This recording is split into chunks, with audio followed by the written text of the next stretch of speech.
The journey, which was supposed to take 11 days, lasted 40 years, and the biblical text itself shows why. Along the way, a pattern repeats itself: complaining, disobedience, resistance. The people complain about the lack of water, complain about the food, and then reject the manna itself. They even say they miss Egypt, the garlic, the onions. But then why did everything start to go wrong? At one point, they build a golden calf. At another, they refuse to move forward, and the journey that could have been made in less than 2 weeks turns into years of displacement. Why so many detours in the desert? There is also an internal revolt. Korah rises up against the leadership, and the text describes the earth opening up and swallowing the rebels. This pattern repeats itself over time. An entire generation does not reach its destination, remaining by the wayside. But there is a point that goes beyond all this. Because even in this scenario, even with millions of people, even in the middle of the desert, how did it not collapse? How did an entire people continue to move, feed themselves, and survive for so long? More than 2 million people in the middle of the desert, without roads, without infrastructure, without sufficient natural resources. Now think about that for a second. This wasn't a group, it was an entire nation on the move. And the Bible itself gives us that number. It records about 600,000 men, not counting women and children. What puts that crowd at something between 1.5 million, maybe more than 2 million people. An entire city walking together in the most hostile environment possible.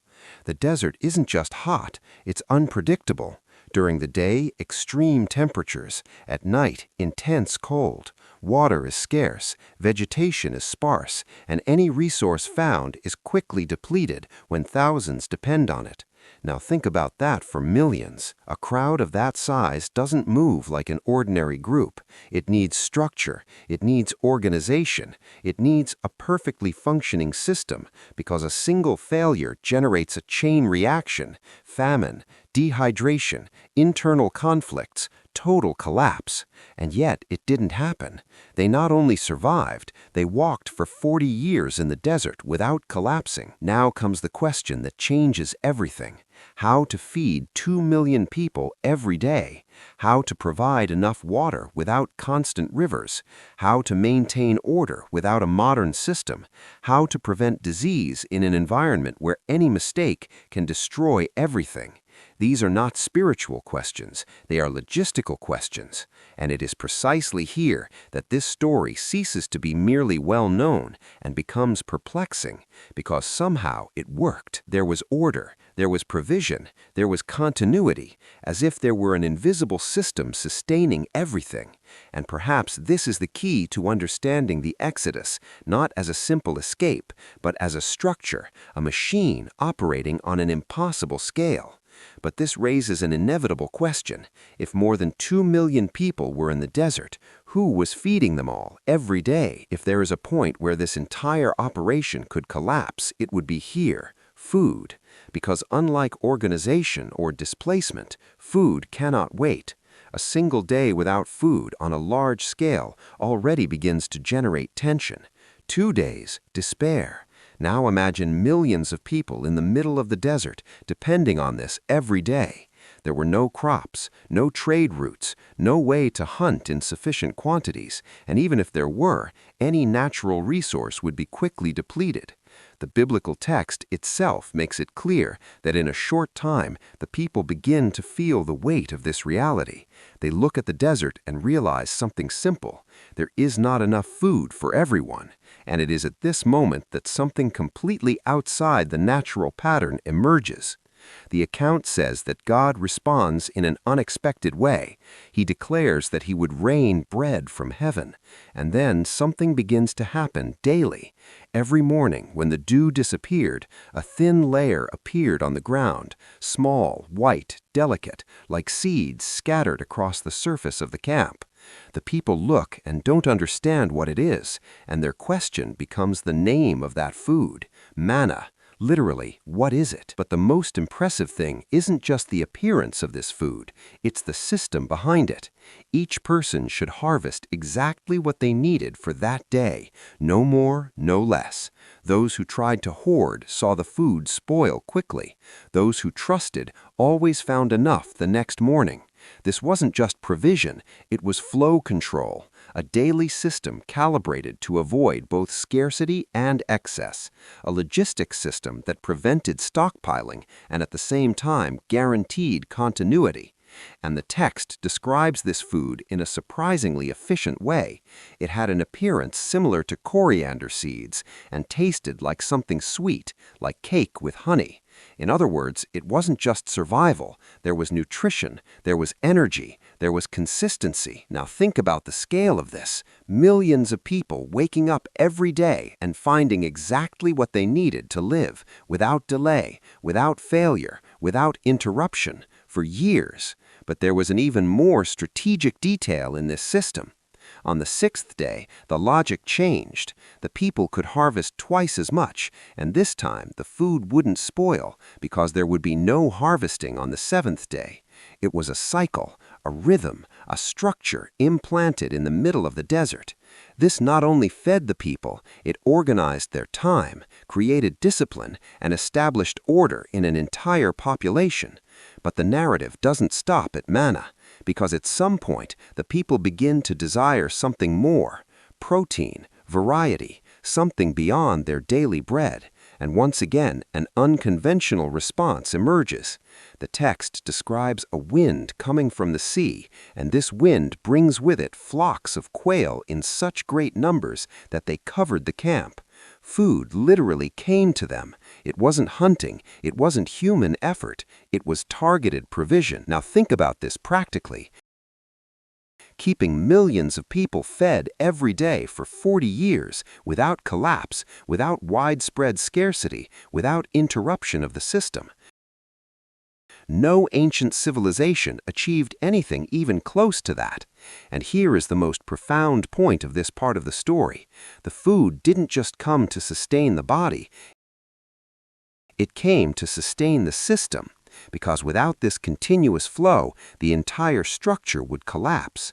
And yet there is an element that is even more critical than food, because a person can survive for days without eating, but cannot survive without water. And in the desert, water isn't just scarce, it's the difference between death in a few hours.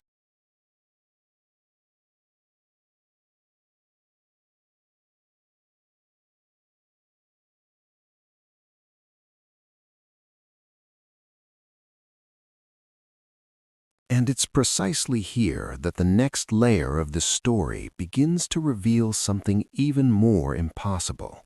Because feeding millions is already extreme, but sustaining the thirst of an entire nation in the desert takes this story to a completely different level. If food sustained the journey, water sustained life. Because in the desert, food scarcity generates discomfort, but lack of water generates collapse. And this doesn't take days, it takes hours. Now think again about the scale. We're not talking about a small group. We're talking about a multitude of millions of people, plus herds, pack animals, entire families. The daily need for water wasn't just high, it was absurd. Millions of liters every day for drinking, for cooking, for maintaining basic hygiene, and also to sustain the animals that traveled with them. The problem is that the desert doesn't offer this. There are no constant rivers, no abundant springs. The few oases are limited and temporary. Any miscalculation and an entire source could dry up in a matter of days. And the text itself doesn't hide this critical moment. At a certain point in the journey, the people arrive at a place and there is simply no water. Tension quickly rises, the crowd begins to complain, despair spreads, because everyone knows what this means. Without water, there is no continuation.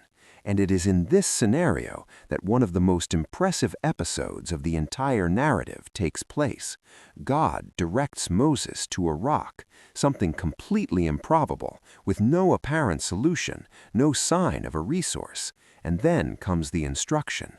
Moses strikes the rock, and the text describes something that breaks any natural expectation. Water begins to gush forth, not just a trickle, not just enough for a few, but water in sufficient volume to sustain an entire multitude, a spring emerging where there was nothing. And this was not an isolated event. Years later, in another moment of scarcity, the scene repeats itself. Once again, the people face thirst. Once again, the limit is reached. And once again, water springs from the rock, as if in the midst of the driest possible environment existed a hidden provision. And the text itself recalls this later, saying that God drew water from the hard rock, not from a fertile place, not from a river, but from something improbable. Now, looking at this practically, if there were no such provision, the journey would not last weeks, perhaps not even days, because feeding millions is complex, but providing water for millions is practically impossible. Without infrastructure, without reservoirs, without technology, without water logistics, and yet the system continued to function. This raises an important question. Were there hidden natural sources, underground aquifers, strategic routes between water points? The text doesn't go into technical details, but it makes it clear enough to generate tension. The survival of those people did not depend only on planning. It depended on constant, directed, precise provision. And perhaps that is why the journey was never random. They weren't simply walking in random directions. There was a pattern, a rhythm, a direction. Because in the desert, going astray doesn't mean delay, it means death. And it is precisely here that the story begins to reveal another level of organization. Because it's not enough to have food, it's not enough to have water. If millions of people aren't organized, the inevitable results in chaos, conflict, injustice, poorly resolved decisions, internal collapse. And that's exactly what begins to happen. Because at a certain point in the journey, Moses starts dealing with everything alone. Disputes, problems, family conflicts, legal decisions, moral issues. From dawn to dusk, he was there, listening case by case, an endless line of people under constant pressure. And then someone observes this from the outside and notices something that would completely change the course of this structure. Jethro, his father-in-law, looks at that system and quickly understands this is not sustainable. He sees Moses trying to carry the weight of an entire nation alone, and then says something direct. What you are doing is not good. You will exhaust yourself and also wear down the people, because this work is too heavy for one man alone. And then comes the simple, yet extremely sophisticated solution. Choose capable men, trustworthy people, people who fear God, people who reject corruption, and distribute the responsibility. Put leaders over groups of 1,000, of 100, of 50, of 10, and let these leaders solve the smaller problems. Only the most difficult issues should reach you. And at that moment, something completely changes. For the first time, the people ceased to depend on a single point of decision and began to operate as a decentralized, structured, scalable system. Now imagine this in practice.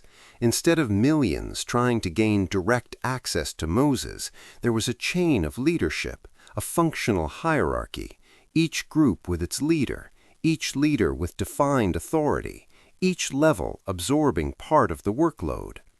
And this organization followed an extremely precise pattern.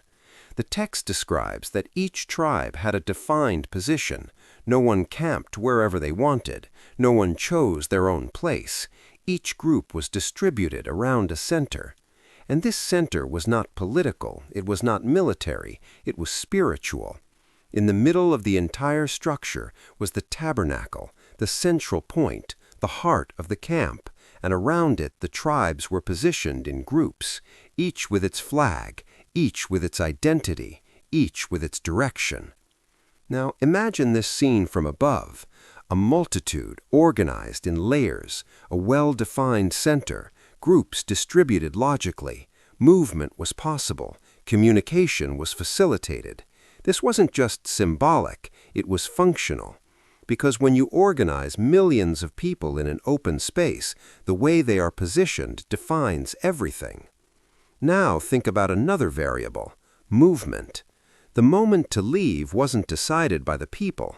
The text describes that when the cloud lifted from the tabernacle, it was the signal. The entire camp began to move. Each tribe knew exactly when to leave, in what order, and in which direction. Now, if there's one point where any city can collapse, it's not in organization, it's not in food, it's not even in water, it's in health. How did a multitude of that size manage to survive for so long without being devastated by disease? But the biblical narrative reveals something surprising, because in the middle of this journey, extremely specific, detailed, and practical instructions emerge that on the surface seem like mere religious laws, but when observed closely, function as a complete public health system. The text instructs that there was a place outside the camp, a specific space for physiological needs, and more than that, each person should carry a tool and cover what was left behind. But it doesn't stop there. There are also instructions on isolation. People showing signs of specific illnesses were temporarily separated from the group. There are also guidelines regarding contact with impurities, washing, what could or could not be consumed, animals considered unfit for consumption, how to care for the body, the environment, and both visible and invisible things. All of this formed a silent protective layer. Up to this point, everything seems impressive. Food on an impossible scale, water appearing in the most unlikely places, an efficient organizational structure, a sanitary system that preserved life, constant direction, and now the absence of material wear and tear. All this working together, without collapse, without interruption, for 40 years. Now, try to find something comparable in human history. No ancient empire managed to sustain millions of people on the move for so long. Not Egypt, not Assyria, not Rome. Centuries later, they all depended on fixed infrastructure, trade routes, established cities.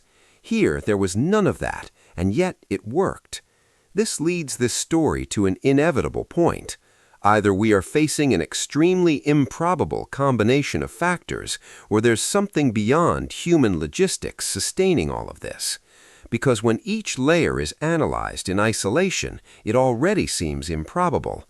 But when they all happen together continuously over decades, it surpasses any known pattern. And perhaps that's exactly what makes this journey unique. Not just a historical event, but an impossible system functioning consistently. This brings us to the final point, because in the beginning it was a group leaving Egypt without structure, without organization, without a clear identity. But along this journey, something changes.